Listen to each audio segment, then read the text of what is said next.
Students. आज हम geography का चैप्टर नंबर 4 करेंगे। चैप्टर नंबर 4 है हमारा जलवायु।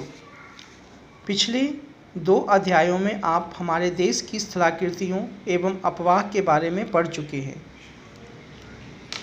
मतलब पिछले जो हमने सेकंड चैप्टर पढ़ा था वो हमारा क्या था, स्थलाकृतियों के बारे में था, जिसमें हमने पर्वत, पठार और मैदान की बात की थी।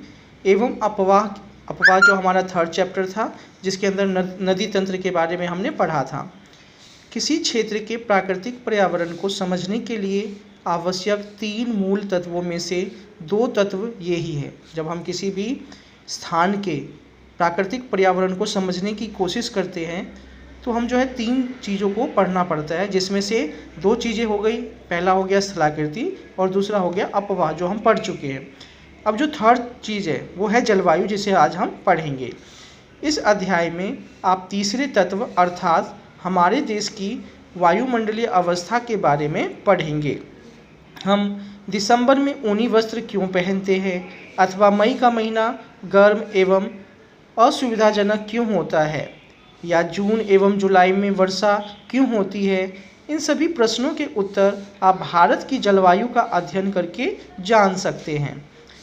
एक विशाल क्षेत्र में लंबे समय अवधि, यानी जब हम किसी बड़े क्षेत्र की बात करें और एक लंबे यानी बहुत लंबा समय अवधि लेते हैं, जैसे कि 30 वर्ष या उससे अधिक में मौसम की अवस्थाओं तथा विविधताओं का कुल योग जलवायु है। यानी एक स्थान के एक विशाल स्थान ले लो आप, उसमें एक लंबे समय में यानी 30 साल से ज़्यादा के समय को आप क्या करो, देखो, और उसके अंदर जो मौसम और अवस्थाओं में जो विविधता आती है, ठीक है, उसे हम क्या कहते हैं, जलवायु। और मौसम एक विशेष समय में एक क्षेत्र के वायुमंडल की अवस्था को बताता है। और मौसम जो होता है एक विशेष क्षेत्र में एक निश्चित समय के अंदर, एक निश्चित समय में जो वहाँ की वायुमंडल की जो अवस्था है उसको बताता है। मौसम तथा जलवायु के तत्व, जैसे अगर मौसम तथा जलवायु के तत्व की बात करें तो जैसे तापमान हो गया, वायुमंडलीय दाब हो गया, पवन, आर्द्रता तथा वर्षण एक ही होते हैं। ये सारी जो है चीज़ें मौसम के अंदर और जलवायु के अंदर आती है। आपने अवश्य ध्यान दिया होगा कि मौसम की अवस्था प्रायः एक दिन में कई बार बदलती है। मौसम जो होता है एक दिन के अंदर कई बार बदल जाती है, लेकिन फिर भी कुछ सप्ताह, महीनों एवं वायुमंडलीय अवस्था लगभग एक समान बनी रहती है। जो वायुमंडलीय अवस्था है वो कई सप्ताह तक या कई महीनों तक एक जैसी बनी रहती है। जैसे दिन गर्म या ठंडे, दिन गर्म है तो काफ़ी लंबे टाइम तक दिन गर्म रहेंगे, ठंडे है तो काफ़ी महीने तक जो है दिन ठंडे होंगे। हवादार या शांत, कभी कभी हवा चलने लगा तो लगातार कई दिनों तक हवा चलने लगेगी।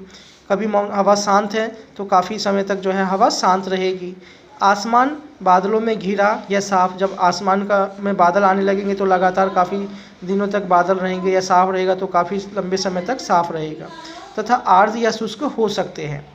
महीनों के औसत वायुमंडलीय अवस्था के आधार पर वर्ष को ग्रीष्म, शीत या वर्षा ऋतुओं में विभाजित किया जाता है।